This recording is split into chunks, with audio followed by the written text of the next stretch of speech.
Nathalie, Monsieur le maire, Mesdames et Messieurs les élus, Mesdames et Messieurs de l'Assemblée, dimanche 7 juin, Paul Lombard rendait son dernier soupir. Et le lendemain, sur le journal La Provence, à la une de son édition journalière, titré « Adieu Paul ». Aujourd'hui, d'une manière communautaire, après l'hommage civil en mairie, dans cette église Saint-Genest, nous célébrons à sa demande ses obsèques religieuses. C'est ainsi que nous disons d'une manière très courte « Adieu, Paul », c'est-à-dire nous le confions à Dieu. C'est notre manière de lui rendre hommage. Venant de tous horizons, un très grand nombre de témoignages ont mis en évidence sa personnalité, son dévouement pendant 40 ans au service de la ville de Martigues.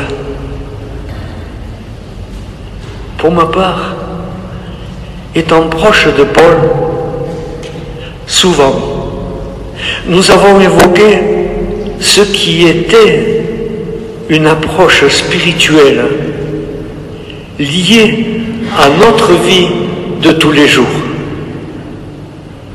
C'est la raison pour laquelle toute l'équipe, prêtres, diacres, religieuses, paroissiens, nous disons à Dieu merci pour la vie passée de Paul.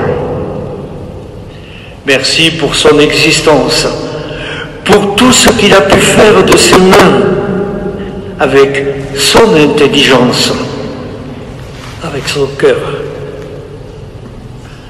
Merci pour ce qu'il a désiré, tout ce qu'il a tenté, malgré les échecs inévitables. Nous pouvons, d'une manière communautaire, remercier Dieu pour cette vie qui s'achève.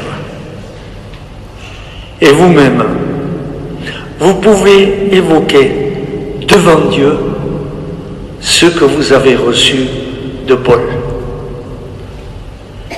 Remercier. Mais aussi ouvrir nos cœurs à l'espérance. Dans le passage d'évangile que nous venons d'entendre, faisant allusion à sa mort prochaine, le Christ dit à ses disciples « Je pars vous préparer une place.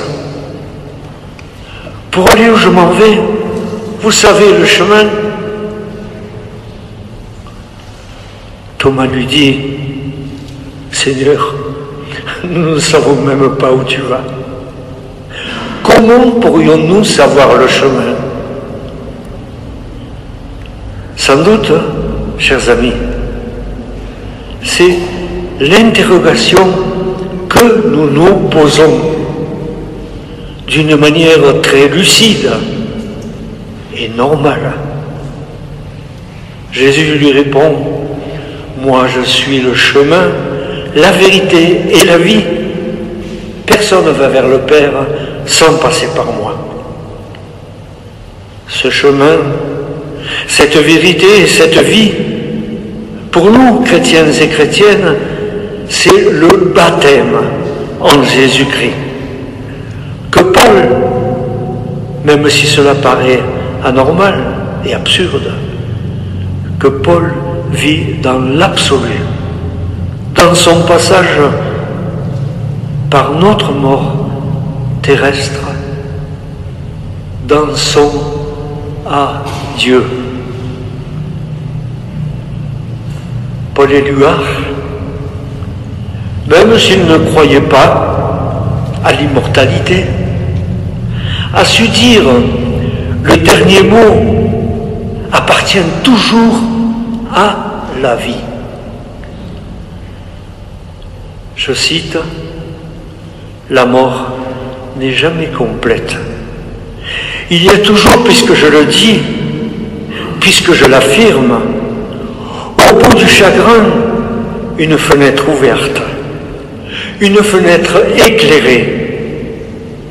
Il y a toujours un rêve qui veille, désir à combler, faim à satisfaire, un cœur généreux, une main tendue, une main ouverte, des yeux attentifs, une vie, la vie à partager. »